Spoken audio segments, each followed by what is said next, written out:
అందరికీ నమస్కారం. గత వారం 10 రోజులుగా తిరుమల తిరుపతి దేవస్థానంకి సంబంధించి ప్రసాదాల తయారీలో జరిగిన వాడిన కల్తీ నెయ్యి గురించి లాస్ట్ వారం 10 రోజులుగా రాష్ట్రం మొత్తం ఒక రకమైన భయాందోళన ఒకటైతే వెంకటేశ్వర స్వామికి అపచారం జరిగింది అని ప్రతి గుళ్ళలోనికి కూడా వెళ్ళి పూజలు చేసే పరిస్థితి కూడా మనందరం చూసాం.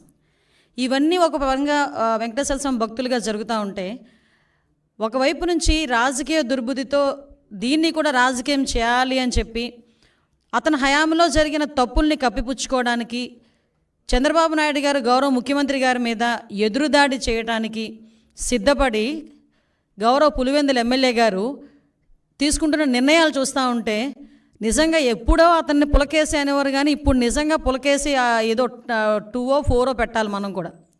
ఎందుకు ఈ మాట చెప్తున్నానంటే, ఇదే జగన్మోహన్ రెడ్డి కల్తీ నెయ్యి వాడారు అని చెప్పి చంద్రబాబు నాయుడు గారు గౌరవ ముఖ్యమంత్రి గారు చెప్పిన తర్వాత బయటకు వచ్చి చంద్రబాబు నాయుడు గారి మీద ఎదురుదాడి చేయటం కూడా మనం చూసాం.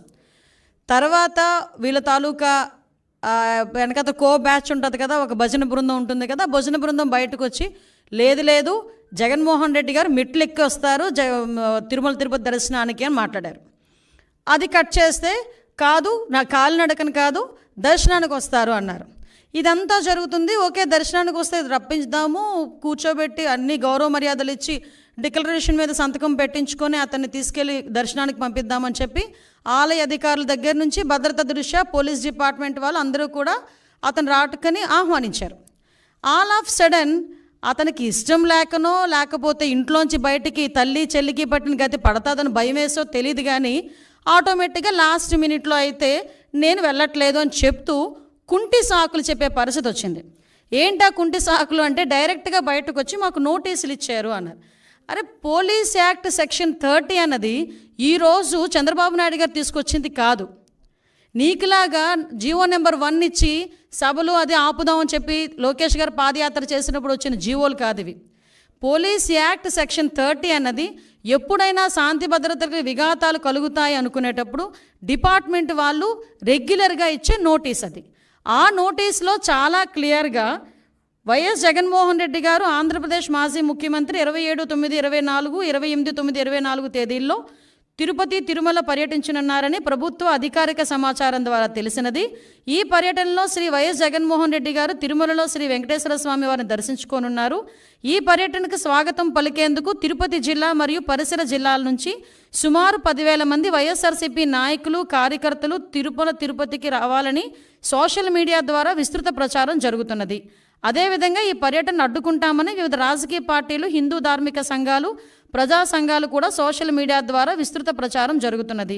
ఈ సందర్భంలో తిరుపతి జిల్లాలో ఉద్రిక్త పరిస్థితులు, శాంతి భద్రతలకు విఘాతం కలిగే అవకాశం ఉన్నది.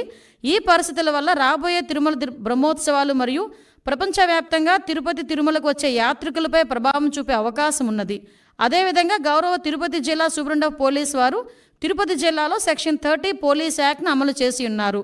కావున తిరుపతి జిల్లాలో ఎటువంటి ర్యాలీలు, సభలు, సమావేశాలు, భారీ జనసమూహాలు ముందస్తు అనుమతి లేకుండా జరుపుటకు నిషేధించబడినది.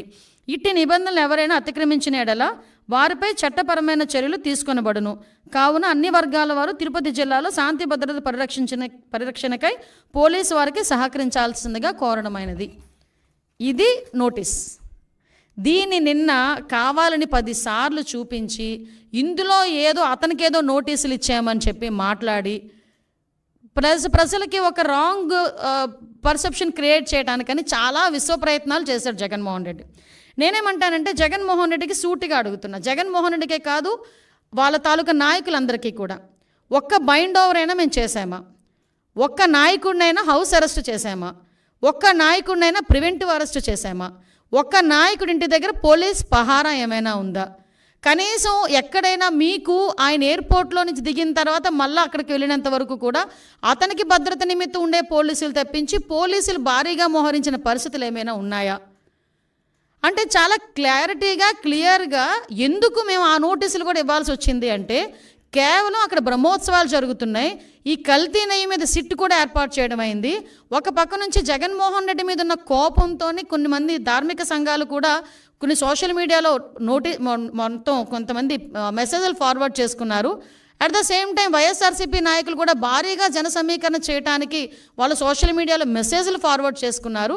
ఈ నేపథ్యంలో ప్రజలకు ఇబ్బంది కలగకుండా, యాత్రికులకు ఇబ్బంది కలగకుండా, విఐపీఎస్కి ఇబ్బంది కలగకుండా ఉండటానికి రెగ్యులర్గా శాంతి భద్రతలు విఘాతం కలిగిస్తాయనుకునేటప్పుడు పోలీస్ డిపార్ట్మెంట్ వాళ్ళు ఇచ్చే నోటీస్ అది.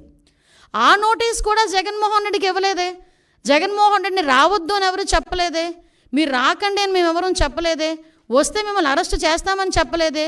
ఏ రోజు చంద్రబాబు నాయుడు గారిని ఎయిర్పోర్ట్లోనే ఆపేసినట్టుగా మేము ఎప్పుడు ఆపడానికి మేము ప్రయత్నం చేయలేదే. నిజంగా జగన్మోహన్ రెడ్డి గారిని ఆపాలనుకుంటే ఆయన ఇంత ధైర్యంగా ఈ సెంట్రల్ జైలు విజిట్లు చేసేవాడు ఆయన? ఎంతమంది సెంట్రల్ జైల్లో ఉంటే విజిట్లు చేశాడు ఆయన? మేము ఎప్పుడైనా ఆపామా? అంటే విషయం ఏంటంటే, మేము ప్రజాస్వామ్యబద్ధంగా ముందుకెళ్తున్నప్పుడు మా మీద బురద చల్లటానికి పోలీస్ నోటీసులు నాకు ఇచ్చారు అని చెప్పి నిన్న అతనికి వెళ్ళడానికి, ఫస్ట్ ఆఫ్ ఆల్ అతనికి వెళ్ళడానికి ఇష్టం లేదు తిరుమల తిరుపతి దేవస్థానానికి. దట్టు డిక్లరేషన్ ఇచ్చి వెళ్ళడానికి అసలు ఇష్టం లేదు.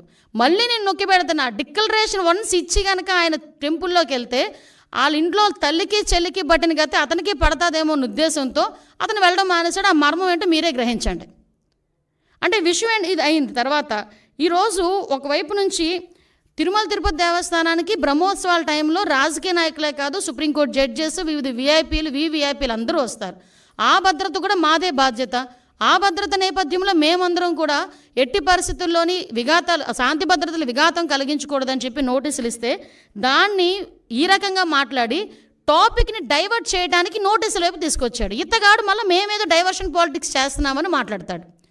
అది ఇప్పటికీ కూడా మేము స్టాండ్ అయి ఉన్నాం. కల్తీ నెయ్యి ఉంది. కల్తీ నెయ్యి అయితే లడ్డూ ప్రసాదంలోని కల్తీ నెయ్యి చేర్చారు. కల్తీ నెయ్యితో ప్రసాదం తయారు చేయబడింది. దాని గురించని ముఖ్యమంత్రి హోదాలో ఉన్న చంద్రబాబు నాయుడు గారు కానీ, ఉప ముఖ్యమంత్రి హోదాలో ఉన్న పవన్ కళ్యాణ్ గారు కానీ, లోకేష్ బాబు గారు కానీ మేమందరం మాట్లాడుతున్న ఈ నేపథ్యంలో దాని గురించి మాట్లాడండి అంటే, దాని గురించి మాట్లాడకుండా నేను మెట్లు ఎక్కుతాను, ఏంటది దర్శనానికి వెళ్తాను అని చెప్పి డైవర్ట్ చేయడానికి ప్రయత్నం చేసింది నువ్వు. ఈరోజు మళ్ళీ తిరిగి డైవర్షన్ పాలిటిక్స్ అని చెప్పి మా మీద మాట్లాడే పరిస్థితి కనిపిస్తూ ఉంది. ఈ నేపథ్యంలో ఒక గోల్డెన్ వర్డ్ వచ్చింది నిజంగా, లడ్డు నాణ్యత అట, లడ్డు టేస్ట్ అట. అరే నాకు అర్థం కాంది, జగన్మోహన్ రెడ్డి ఏ రోజైనా లడ్డు టేస్ట్ చేశారా?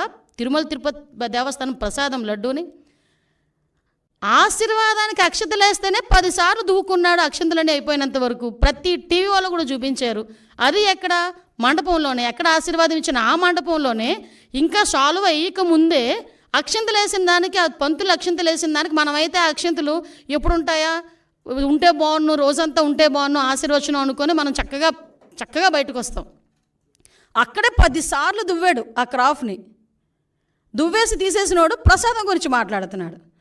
తప్పిసారి ఎవరైనా ప్రసాదం ఇస్తే టిష్యూ పేపర్లో చుట్టూ పక్కకు పెట్టే వీళ్ళు లడ్డు నాణ్యత గురించి, టేస్ట్ గురించి ఈయన చెప్పడం, మేము వినడం, అది మా దౌర్భాగ్యం. ఇటువంటి పరిస్థితుల్లోని మాట్లాడి ఈయన లడ్డు టేస్ట్ గురించి, అరే ఈ లడ్డు టేస్ట్ ఎక్కడ మనకి ప్రాబ్లం వచ్చింది అని చెప్పి ఆ రోజే జూన్ నెలలోని 12, 20, 25 తారీఖులు, జూన్ 4న వచ్చిన లారీల్లో 4 సంబంధించి నెయ్యి ట్యాంకర్లని ముందు యూజ్ చేశారు. ఆ ముందు యూజ్ చేసిన నెయ్యి ట్యాంకర్లలోని ఆ నెయ్యి ప్రాబ్లంగా ఉందని ప్రతి భక్తుల దగ్గర నుంచి ఫిర్యాదులు అందిన తర్వాత మిగతా 4 ట్యాంకర్లకి మేము టెస్టులు చేపిస్తే ఆ టెస్టులు ఎన్డీడీబీ రిపోర్టుల ప్రకారం అందులోని కల్తీ జరిగింది, జంతువులు కొవ్వు కలిసింది అని చాలా క్లియర్గా దానిలో మెన్షన్ చేస్తే దాని గురించి అని చెప్పి మాట్లాడరా అంటే దాని గురించి మాట్లాడకుండా ఎన్డీడీబీ రిపోర్ట్లో డిస్క్లైమర్ గురించి మాట్లాడతారు. అక్కడే అతగాడి తెలివితేటలు బుర్రలోంచి మోకాల్లోకి వచ్చేసాయని సంగతి అర్థమవుతుంది. అరే డిస్క్లైమర్ అన్నది ప్రతి దానికి కామన్. అది నువ్వు తలనొప్పి డోలో ట్యాబ్లెట్ వేసుకున్నా కూడా డిస్క్లైమర్ ఉంటుంది, తెలుసా నీకు? ఒక ఏంటది, మనం ఎల్ఐసికి సంబంధించి ఏదైనా మనం ప్రీమియం ఏదైనా పెట్టుకున్నాం అనుకోండి, దాంట్లో కూడా కింద డిస్క్లైమర్ ఉంటుంది. నువ్వు ఎక్కడికి వెళ్ళి ఏ వస్తువు కొన్నా కూడా డిస్క్లైమర్ ఉంటుంది. ఆ డిస్క్లైమర్లో నాడేదో రాశాడని చెప్పేసి దాని గురించి మాట్లాడుతున్నావు. వీళ్ళు జరిగిన తప్పుని కప్పిపుచ్చుకునే ప్రయత్నం చేస్తున్నారు తప్పించి జరిగిపోయిన తప్పుని జరిగిందని ఒప్పుకోవడం కానీ, దానికి క్షమాపణలు కోరటం కానీ జరగట్లే. అది కనిపించట్లే. ఆవిడ అనకూడదు కానీ స్పీకర్ పొజిషన్లో ఏం మాట్లాడతాడండి? ఆవిడ పామాయిల్ ఈ సంబంధించిన ఆయిల్ ఫుడ్ ఎక్కువ తినేసిందంట, అందుకని ఆ వచ్చిన పాల్లోనే అందులోకి వచ్చిన నెయ్యిలోని కూడా కొవ్వు కలిసిందట. ద గ్రేట్ జనరల్ సెక్రటరీ, అతను పెద్ద లాయరు, అతగాడు మాట్లాడతాడు పంది కొవ్వు రేట్ల గురించి మాట్లాడతాడు. అంటే వీళ్ళ తాలూకా స్థాయి, వీళ్ళ తాలూకా ఆలోచన పరిజ్ఞానం ఎలా ఉందో ఆలోచించండి. అంత కాస్ట్లీ పందికొవ్వట ఈ నెయ్యిలో కలిపేస్తారా అని అడిగాడు. అంటే అతగాడి తాలూకా తెలివితేటలు ఇలాంటి వాడిని పెట్టుకుని చేశారు. దీవన్నిటికీ కూడా సిట్ ఏర్పాటు చేస్తే సిట్ కూడా సొంత మనుషులతో చేయించారు సిట్ అన్నాడు. లేకపోతే సాక్షి ఉద్యోగస్తులతో ఏమంటారా? సాక్షి ఉద్యోగస్తులతో వేసేది సిట్ కాదయా, ప్రభుత్వ ఉద్యోగస్తులతో వేసేది సిట్టు. ఈ అధికారులందరూ కూడా నీవు పనిచేసినప్పుడు, నువ్వు ముఖ్యమంత్రి ఉన్నప్పుడు కూడా పనిచేసిన వాళ్ళే. ప్రభుత్వ ఉద్యోగులు, పోలీస్ డిపార్ట్మెంట్ వాళ్ళు ఒక ఐజీ ర్యాంకర్ని సిట్ ఏర్పాటు చేసి ఆ సిట్కి మీరు సిట్కి మొత్తం అంతా రెడీ చేసి దర్యాప్తు చేయండి అని చెప్తే ఆ సిట్ మీద కూడా మీరు కామెంట్ చేస్తున్నారంటే మీరు తప్పుని కప్పిపుచ్చుకోవడానికి ఎంత ప్రయత్నం చేస్తున్నారు? మరి విజిలెన్స్ ఎంక్వైరీ వద్దు అని చెప్పి ఎందుకు కోర్టులకు వెళ్ళే పరిస్థితి వచ్చింది? అసలు యాక్చువల్గా ఈ తిరుమల తిరుపతి దేవస్థానం తాలూకా లడ్డూ గురించి కూడా మాట్లాడకూడదు అని వీళ్ళు ఎక్కడో కూడా ఒక ఇది కూడా పెట్టారు, కేసు కూడా వేశారు. సుప్రీంకోర్టులో గ్యాగ్ ఆర్డర్ కోసం పిటిషన్ వేశారు వీళ్ళు. అసలు ఎక్కడ కూడా లడ్డు వ్యవహారం గురించి మాట్లాడకుండా ఉండాలి అని చెప్పి. అంటే వీళ్ళు చేసిన పొరపాటు తెలిసిపోతుంది అని చెప్పి ఎంత దారుణంగా మాట్లాడుతున్నారో మనకు అర్థమవుతుంది. అరే మీకు డిక్లరేషన్ ఇస్తాము, డిక్లరేషన్ తీసుకొని మీరు వెళ్ళాలి, అందులో తప్పే ఉంది. ఎందుకు ఈరోజు మీరు తెలుసు, ప్రతి ఒక్క ప్రపంచం మొత్తానికి మీ ఫ్యామిలీ క్రిస్టియన్ ఫ్యామిలీ అనే సంగతి తెలుసు. నిజంగా మీకు వెంకటేశ్వర స్వామి మీద భక్తితోనే మీరు టెంపుల్కి వచ్చారు, భక్తితో నేను వచ్చాను అని చెప్పి ఒక సిగ్నేచర్ చేసి లోపలికి వెళ్ళడానికి మీకు వచ్చే ప్రాబ్లం ఏంటి? ఆ డిక్లరేషన్ మీద మీరు అంత రాద్ధాంతం చేయాల్సిన అవసరం ఏమొచ్చింది? ఆ డిక్లరేషన్ మీద సంతకం పెట్టడానికి ఇష్టం లేక గొడవలు సృష్టిస్తారట, టమోటాలు ఇసురుతారట, గుడ్లు ఇసురుతారట, అలాగట ఇలాగట అని ఆ ఎక్స్ చైర్మన్ కరుణాకర్ రెడ్డి వీళ్ళందరూ కూడా టీవీలో దగ్గరికి వచ్చి మాట్లాడటం. అంటే వాళ్ళే ఒకవేళ నిజంగా వచ్చినా వాళ్ళే అవి కూడా చేయించుకొని మన గులకరాయి టైపు, కోడికెత్తి టైపు చేయించుకొని తిరిగి జనాల మీదకి వెళ్ళే పరిస్థితి కూడా ఉంటుంది. ఇవన్నీ అరే నువ్వు వెళ్ళవయ్యా, నువ్వు హైందవ సంప్రదాయాన్ని పరిరక్షించేళ్ళు, ఎందుకు ఈ మాట చెప్తున్నావంటే మీరు ఒకసారి అర్థం చేసుకుంటానండి. క్రిస్టియన్స్ కానీ, హిందూస్ కానీ, ముస్లిమ్స్ కానీ ఒక్కొక్కరికి ఒక్కొక్క పద్ధతి ఉంటుంది. ఇప్పుడు కడప దర్గాకి వెళ్తాం, హిందువులు ఎంతమంది అరట్లేదు కడప దర్గాకి? కడప దర్గాకి వెళ్ళినప్పుడు ఆ గుడ్డ కట్టుకొని చక్కగా టోపీ పెట్టుకొని వెళ్ళరా? అజ్మీర్ వెళ్తారు, ఎంతమంది అజ్మీర్ వెళ్ళరు? అక్కడికి వెళ్ళి వాళ్ళ సంప్రదాయం ప్రకారం వెళ్తాం కదా. తమిళనాడులోని ఇటువైపు కొన్ని టెంపుల్స్ ఉన్నాయి, షర్టు తీసి వెళ్ళాలి, మగవాళ్ళు షర్టు తీసి వెళ్ళాలి, అక్కడికి అలాగే లోపలికి పంపిస్తారు. కొన్ని చోట్ల పంచికట్టు కట్టుకొని వెళ్తారు, అలాగే వాళ్ళ దగ్గరికి వెళ్ళాలి. నేను సేమ్ ఇక్కడ అంతే. చర్చికి వెళ్తాము, మోకరిల్లించి ప్రార్థన చేయాలనుకుంటే మోకరిల్లించి ప్రార్థన చేస్తాము అక్కడికి వెళ్ళిన తర్వాత, నువ్వు గౌరవం ఉంటే. అలాగే ఇక్కడ కూడా గౌరవించి ఒక డిక్లరేషన్ మీద సంతకం పెట్టి వెళ్ళవయ్యా అన్నాం. దానికి పెద్ద రాద్ధాంతం చేసి దానికి దళితుల్ని కనెక్ట్ చేశాడు. అంటే అతను చేసిన పొరపాటుని కులమతాల మధ్య విద్వేషాలు రెచ్చగొట్టడానికి ఏ రకంగా మాట్లాడుతున్నాడు. నాకే ఈ పరిస్థితి ఉంటే దళితులకి ఏ పరిస్థితి ఉంటే? అసలు దళితులు అన్న పదం నోట్లోంచి రావడానికి నీకు అర్హత లేదయ్యా. ఎందుకు చెప్తున్నానంటే ఇదే తిరుమల తిరుపతి దేవస్థానం బోర్డు మెంబర్ల గురించి మాట్లాడుతూ నువ్వు ఒక మాట మాట్లాడు. చాలామంది రికమెండేషన్స్తో వస్తారు, సీఎం గారు రికమెండేషన్లతో వస్తారు, చాలా ప్రాశస్తమైన కమిటీ అది, ఆ బోర్డు అది అని చెప్పావు. మరి ఆ బోర్డుని ఒక రకంగా చెప్పాలంటే భ్రష్టు పట్టించడానికి 50 మంది సలహా మండలిని ఎందుకు పెట్టావు? నీకు విషయం చెప్పనా, అఫ్కోర్స్ అది కోర్టు కొట్టేసింది కాబట్టి పోయారు, కానీ నువ్వు ఇచ్చిన బోర్డులో కూడా 6గురికి నేర చరిత్ర ఉందని సాక్షాత్తు హైకోర్టు బయట చెప్పింది. నీకు ఇంకో విషయం తెలుసా? నువ్వు ఇచ్చిన బోర్డులో ఒక్కడు కూడా దళితుడు లేడు. నువ్వు ఈరోజు దళితులు